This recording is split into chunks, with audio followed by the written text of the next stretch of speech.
What's going on, everybody? KWolfe here with you with day 4 update from the 2023 International 6 Days of Enduro from San Juan, Argentina, the NOCO ISDE. Day 4 update coming to you right now. Some shakeups throughout the classifications. Nothing really doing with the United States, but for the teams ahead or behind, depending on the trophy classification, there have been a little bit of movement. And we're going to go right into the World Trophy classification as always. And the notes that I have here after today. Again, I'll throw the graphic on the screen. Day 4, same as day 3, 230 kilometers, 143 miles, another 7 hours on the bike. So that makes 28 hours on the motorcycle thus far this week. At the top of the standings in the individual scratch, Josep Garcia wins day number 4. So he's won 3 out of the 4 days this week and has a hold on the individual classification. Not a huge lead. A slight mistake or two could take him out of the overall individual lead over Andrea Verona, and those two have a huge gap over the rest of the field. It's not even close right now. They would have to pretty much withdraw from the event in order to lose those top 2 positions. The other key point today, as far as USA goes, Cole Martinez had an issue. I messaged Cole, found out if he was okay. He said everything's all good. He said they got everything where they needed to be, and they're ready to go for tomorrow. He didn't specify whether it was himself, his body, or the motorcycle, but an off day for him. But regardless, he's still moving, and he'll be ready to go for day 5 tomorrow. The top 10 results individually for day 4 showed Garcia winning the day, Verona in the number 2 spot. Third for the first time this week, Taylor Robert. Fourth behind him, Samuele Bernardini from Italy. In 5th, Johnny Girard, his best performance of the week. As a matter of fact, through the first half of the day, through the 3rd test, Johnny was actually 3rd overall outright individually. So great ride for Johnny. I did talk to him a little bit last night. He said he's been dealing with a bit of a head cold, and it's really starting to affect him, especially with the heat and the dust. But he's soldiering on, and he ends up putting in his best performance of the week thus far. 6th spot, Dante Oliveira. Another off day for him compared to the previous 2 days, but he's still inside. I mean, his worst day was yesterday with a 7th. He improves it to a 6th today, and he still holds on individually to 3rd overall after the 4 days of racing. 7th spot, the junior Swede Albin Norben. And, the Swedes have been rolling as far as the junior classification goes all week long, and nothing has changed there. 8th, from Great Britain, Nathan Watson. Behind him is countryman and teammate Jamie McCanney. And then rounding out the top 10 for the first time this week, Loic Lerieux, the former individual outright winner from France in 2017 when the race was actually in France. So that is your top 10 day 4 results. The overall results after day 4, when you combine everything together, Garcia, Verona, Dante Oliveira, like I said, still in the number 3 position. Taylor Robert in 4th. Nathan Watson moves up into the 5 spot. Johnny Girard moves up 2 from P8 to the number 6 position. 7th is McCanney. Norben moves up to 8th. Martinez is the big drop, going from 5th to 9th after today's issues, but he's still in the top 10, so all 4 Americans still in the top 10 positions. And rounding out the top 10, Axel Sem, I should say, one of the other juniors from Sweden. As far as the overall individual classifications go for our junior riders, Matteo Oliveira, 19th overall. He is the 4th junior behind the 3 Swedes. So if you take Sweden out of this thing, Matteo is the lead junior. Grant Davis, 34th overall. He is the 9th junior in classification. And then Kai Aiello, P37 in the overall. He is the 12th junior when you take out World Trophy riders. Team classification goes, USA wins the day again by probably the smallest margin I've ever seen. Definitely the smallest margin I've ever seen, if not the smallest day victory margin in the history of the ISDE, less than 4 seconds. Because of the issues that Cole had today, USA was actually off the podium board throughout most of the day. The last couple tests, they really picked it up despite Cole having his issues, and USA wins day number 4 by the scantest of margins, just 3.93 seconds at the end of day number 4. Great Britain, early 2nd place runner after day 1. They've held on to 2nd up until now. They lose another 3 minutes today. They have 3 of the riders from the last year's defending championship team. And then Alex Snow, he came in. This is the first ISDE that he's raced since 2016 in Spain, and I was actually at that event. So that was his final ISDE. because of Steve Holcomb having to withdraw late because of injury, GBR replaces him with Alex Snow. Snow has just been racing part-time natively in the United Kingdom, and he hasn't he hasn't raced these conditions in a while. He hasn't raced the World Championships, and he hasn't really been on the bike full-time compared to the other three guys. So Snow is really the anchor on the team, unfortunately, and it's really showed the last 2 days. Not to put all the blame on him, the other three guys, Etchells, McCanny, and Watson, they haven't been putting in the greatest results. Obviously, Watson and McCanny are still in that top 10 position, but they just haven't had the snuff the last 2 days, and that for that reason, they drop in the overall standings. They finished 5th again today, and via that, they end up 3rd overall in the team classification. France moves into 2nd, obviously, because of that. No issues for them today. And then Spain and Italy swap positions. Italy now moves into 4th, and Spain drops to 5th. I'll show you the results on screen. The team standings after day number 4, USA leads the way by now 11 minutes and 3 seconds over France.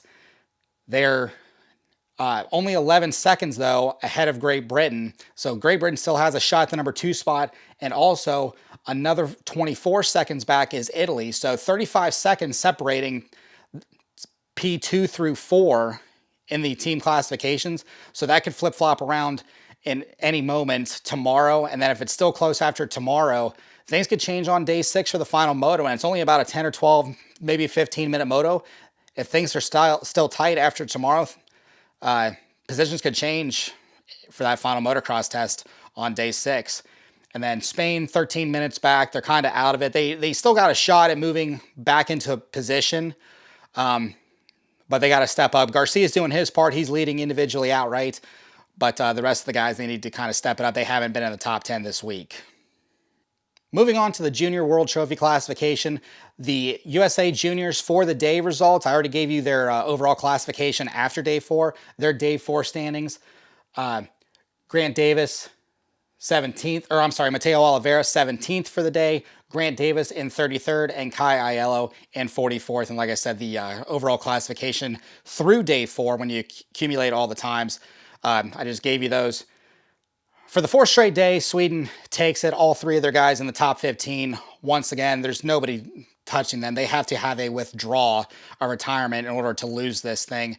And watch for Sweden, watch for these 3 guys in particular over the next couple years. Once they age out of that junior classification, the junior category is either 23 and under, or it's under 23. I can't remember off the top of my head. It's always confusing with that rule. But once those guys are age appropriate for the World Trophy category, I mean, they're ready right now with the way they're riding. I mean, they'd be right up in there in that top 3 if they had entered into the World Trophy category this year. So watch for Sweden, watch for these 3 guys, Sem, Allen, and Norman, in the next couple of years once they age out of juniors.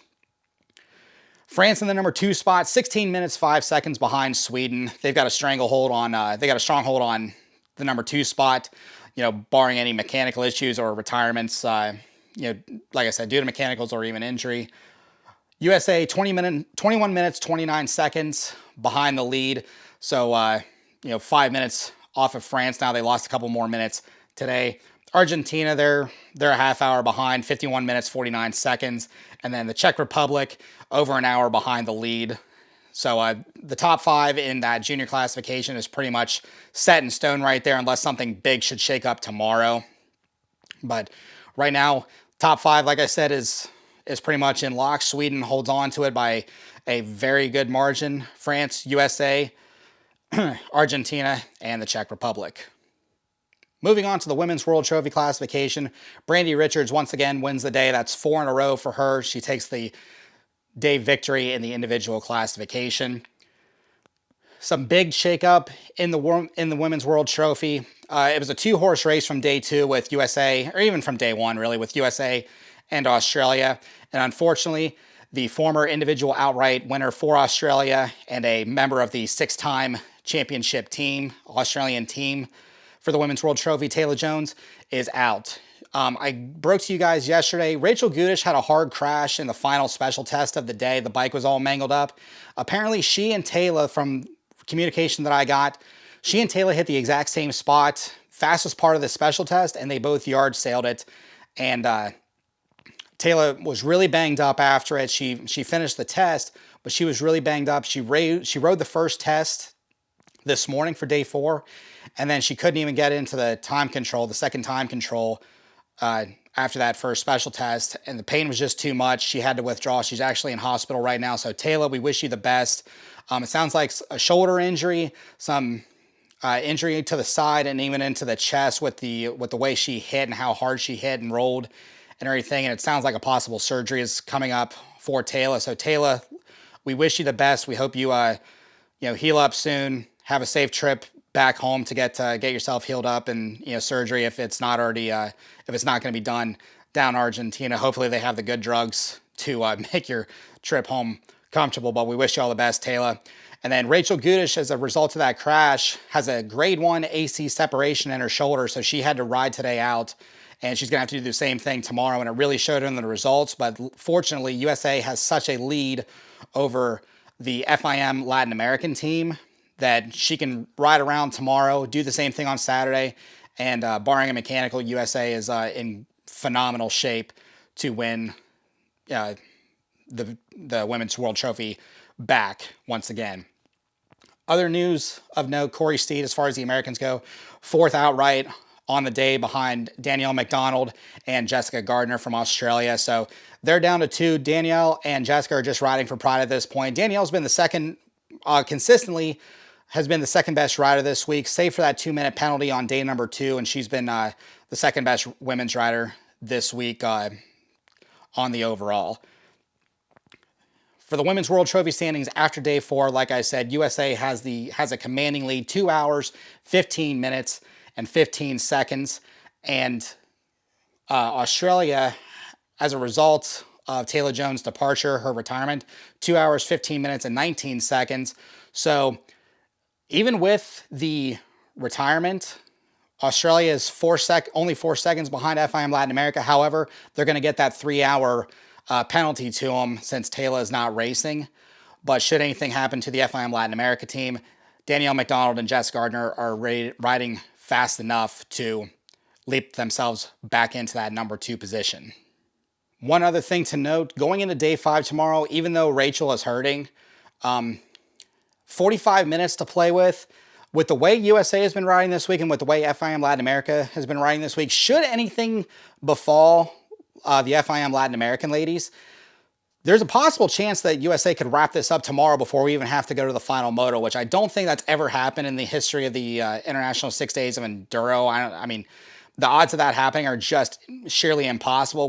But with the attrition rate that has happened this week across the nations, across the women, the juniors, the World Trophy guys, that actually might be a possibility tomorrow. I doubt it's going to happen. 45 minutes in one day is a lot to make up, especially with Rachel Gudish in survival mode at this point, but it is a possibility. So watch for that in the results tomorrow if you're following along with the live timing. Moving on to the club classification, it's all America. There's really no other simpler way to put it. United States has been dominant since day number 1. Josh Toth is way ahead. I think he's got over 4 minutes, or he might even be out to 5, 6, 7 minutes at this point. But he wins the day again. So that's all 4 days for Josh Toth. As far as the individual day 4 results for the American club riders, Josh Toth wins the day by 2 minutes and 44 seconds over Thorne Devlin, his best performance of the week. Jaden Donners, another consistent 3rd place. Donners has been riding in that 3rd, all week long, so a great performance from him. Preston Campbell in the 4th spot for the day, and Jack Walker rounding out the top 5. So that's 2 straight top 5 days for Jack Walker. Great performance by him in his first ever ISDE. The rest of the American riders that are still out on course that haven't retired, Axel Pearson, P8 for the day. Ryan Surratt in the number 10 spot. Hunter Smith, P12. Trevor Maley in 13th. Austin Serpa in 14th. Nathan Ferderer in 21. Jackson Davis in P28 for the day. Chase Bright in 29th. Kyle Tishner in 35th. John Beal in 50th. And Ava Silvestri in 68th. I believe I saw results. I didn't verify this, but I think Jeremy Schoening has been racing the last few days. He must have re-impounded. I don't know if his scores count, but I have seen his name in the results. And along with Rick Emerson, those are the final 2 guys that are still racing, if Jeremy Schoening is racing. So those guys are in the 60s and 70s range. But as far as the team classification goes, it's all XC gear up at the front, 15 minutes and 19 seconds of an advantage over second place GTBN. And then the only other American team in the top 10, or actually in the top 20 in the results in the club team standings, is the Steve Hatch POTM Racing Team. 37 minutes and 52 seconds off of the lead, but they have 12 minutes advantage, 12-minute plus advantage over the sixth place team. So they're pretty much locked in for fifth as long as they can stay on the motorcycle. But it's all XC gear and GTBN in the number 1 and 2 spots, 15 minutes and change separating those two teams. But that'll wrap it up for day number 4. One more day of special test racing to go. All brand new. I'll throw the graphic up right now. All brand new test. I actually saw on social media something that is usually done during 6 days, but because of the heat, I haven't seen much of it this week. The trophy guys, once they got done today, they actually went out to some of the day 5 tests, especially some of the more technical ones. One of the special tests that they run twice tomorrow, they run 3 tests twice again tomorrow. There's actually a lot of standing water, so that could be a factor. And I actually saw the guys, saw Instagram stories from some of the guys checking out that particular test and looking to see what the right line was, so they'd have the best possible test. They don't do anything bad to the motorcycle. They don't drown it out or anything. So it's good that the guys are actually out. The temperatures have cooled off. They're going to go back up tomorrow. They're going to hover right around that 100-degree mark again tomorrow. But as long as the guys get through tomorrow in the World Trophy classification, they're on lock to win this thing for the 3rd time in a 7-year stretch. So we're going to watch for them for day number 5 tomorrow. Again, thank you for all the support. Thank you guys for watching these videos. Give it a thumbs up. Subscribe to the channel if you haven't already. Comment if you have anything to say or if you have a question. Share it around to everybody if you would on your social media. And I will see you guys tomorrow for a day 5 update.